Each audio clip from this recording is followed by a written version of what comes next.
사랑하는 성도 여러분, 한 주간도 말씀 안에 거하고 계시는지? 오늘은 지난 4월 19일 주일에 주신 디도서 1장 1절부터 16절을 통한 주님이 우리를 이곳에 살게 하신 이유라는 제목의 말씀을 묵상해 보고자 합니다. 오늘 본문 말씀은 목회서신인데 사도 바울이 믿음의 아들 디도에게 그레데 섬에 글을 남겨두며 목회적 사명을 기억하게 하는 그 말씀을 우리는 보게 됩니다.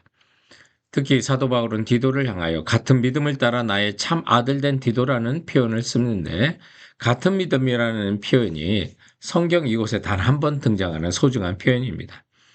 그러므로 디도의 그 믿음은 바울과 같은 열정의 믿음이었고 예수 그리스도를 진심으로 붙드는 소중한 믿음이었다는 사실을 알려주는데요.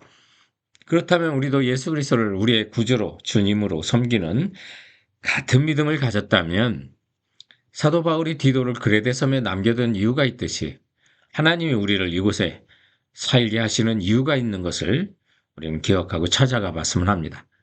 주님이 우리를 이곳에 살게 하시는 이유, 첫 번째 교훈은 바른 교훈을 따라 자신을 가꾸게 하신다는 것입니다. 우리가 예수 그리스도를 믿는 순간 하나님 나라에 가는 것이 아니라 우리는 이 땅에 남겨져 우리가 이곳에 살게 하시는 이유를 찾아야 하는 것은, 우리는 주님 다시 오시는 그날까지 예수 그리스도의 장성한 분량으로 주님의 성숙한 인격으로 우리 자신을 점점 가꾸어 가야 한다는 거죠. 많은 사람들이 화장을 하는데 얼굴 가꾸는 건 알아도 우리의 성품과 인격, 내면의 모습을 가꾸려고 우리는 노력하지 않을 때가 참 많이 있는데, 우리는 우리 스스로 우리 자신을 가꾸어 나가야 한다는 거죠. 오늘 본문 5절에 보면 사도 바울은 내가 너를 그레데에 남겨둔 이유는 남은 일을 정리하고 내가 명한 대로 각 성의 장로들을 세우게 하려 함이라고 그래서 교회의 일꾼되는 장로들을 이런 성숙한 사람으로 세우라라고 하는 그런 겉면의 말씀이 나오고 있는데요. 이 본문에 등장하는 장로나 감독은 교회의 지도자들을 뜻하는 것이고, 또한 오늘을 살아가는 모든 그리스도인들이 갖춰야 될 그런 윤리적이고 도덕적인 항목들이 나오고 있는데요. 사실 이런 모습은 성도로서 기본이 되는 모습입니다. 6절 이하의 9절까지 말씀을 보면 책망할 것이 없고 하나의 남편이며 방탕하다는 비난을 받거나 불순종하는 일이 없는 믿는 자녀를 둔 자라야 할지니라.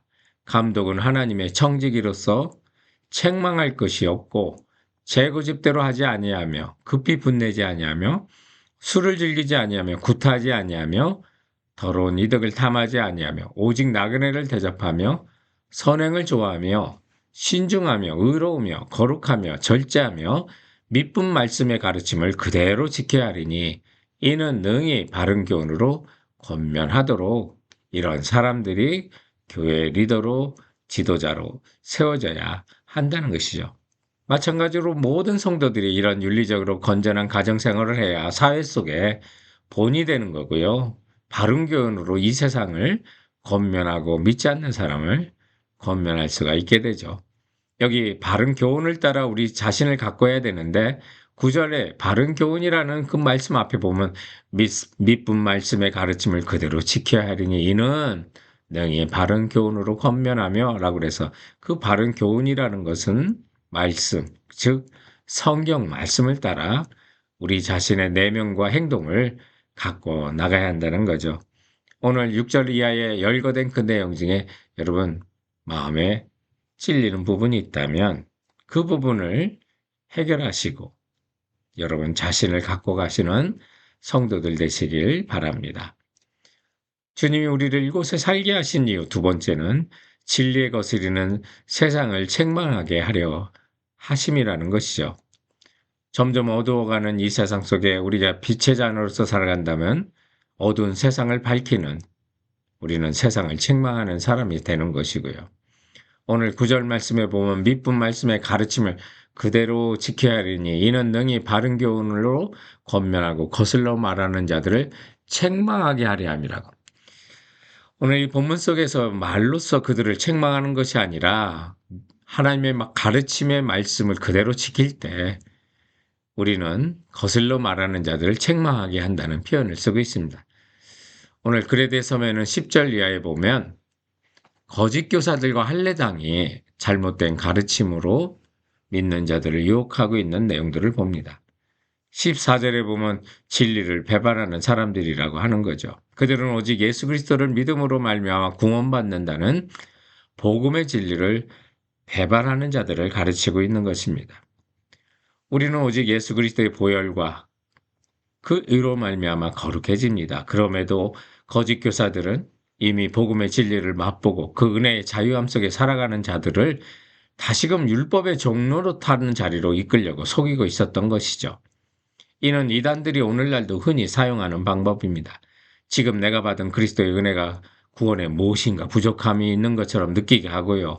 또한 내가 받은 복음이 무엇인가 부족한 진리인 것처럼 속이고 있는 것입니다. 그래서 그대로 신앙생활을 하면 구원받을 수 없는 것처럼 두려움과 그런 마음들을 불러일으킵니다. 그래서 이단들의 특징은요. 절대 빠져나가지 못하게 하는 잘못된 교리 혹은 조직과 관계를 만들어 놓고 유혹을 하게 되는 것이죠. 그러나 이런 자들에게 우리가 구원의 확신을 가지고 나같이 부족한 자도 예수 그리스도의 은혜로 살아가고 있다는 당당한 확신을 가지면서 진리를 따라 바른 교훈을 따라 살아간다면 우리는 이 세상을 책망하게 되고요. 세상을 정죄하게 되는 겁니다. 히브리서 11장 7절에 보면 믿음으로 노아는 아직 보이지 않는 일에 경고하심을 받아 경외함으로 방주를 준비하여 그 집을 구원하였으니 이로 말미암아 세상을 정죄하고 믿음을 따르는 의의 상속자가 되었다고 하는데 모든 사람이 시집가고 장가가고 자기 멋대로 살아가는 시대에 오직 노아만 하나님을 경외하고 그분의 말씀을 신뢰하고 방주를 지어 구원받아서 그 세상을 정죄했다는 표현을 하고 있는데요. 어두워진 이 세상 속에 말씀대로 살아가면 성도 여러분, 우리가 이 세상을 진리에 거스리는 사람들을 정죄하고 살아간다는 사실, 그리고 그것이 우리 모든 믿는 자들의 사명이라는 사실을 기억하는 성도들 되시기 바랍니다. 주님이 우리를 이곳에 살게 하신 이유, 본문이 가르치는 마지막 세 번째 교훈은 맡기신 사명을 따라 살게 하신다는 거예요. 예수 믿는 자는 다 예수님으로부터 사명을 받았죠. 땅끝까지 복음 전하라는 사명도 받았고요.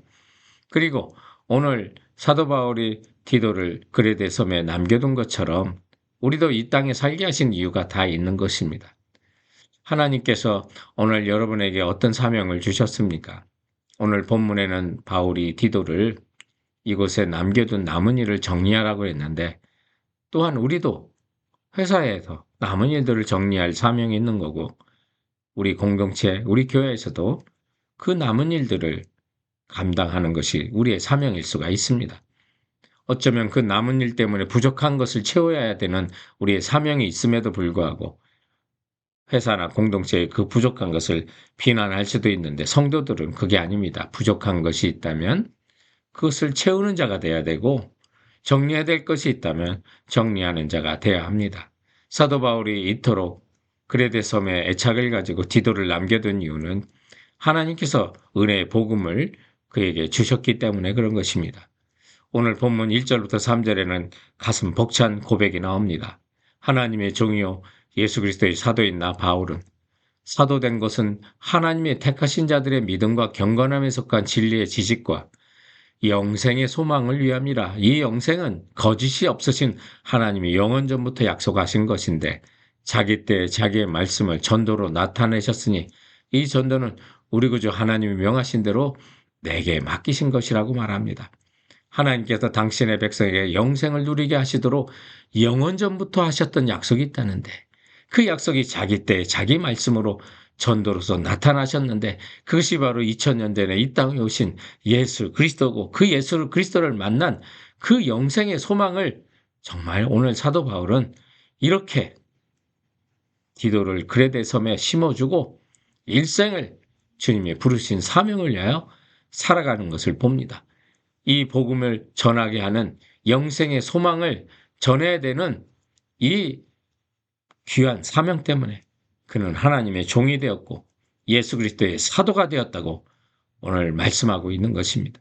이 귀한 사명을 여러분 귀하게 값지게 여기시기 바랍니다. 우리에게 영원전부터 약속하셨던 예수 그리스도 그분과 함께 살아갈 그 나라의 소중함을 결코 세상의 물질과 우리 육체의 가치로 바꾸지 않는 자들 되시기 바랍니다. 예수 그리스도는 하나님이 영원전부터 약속하신 영생의 소망입니다.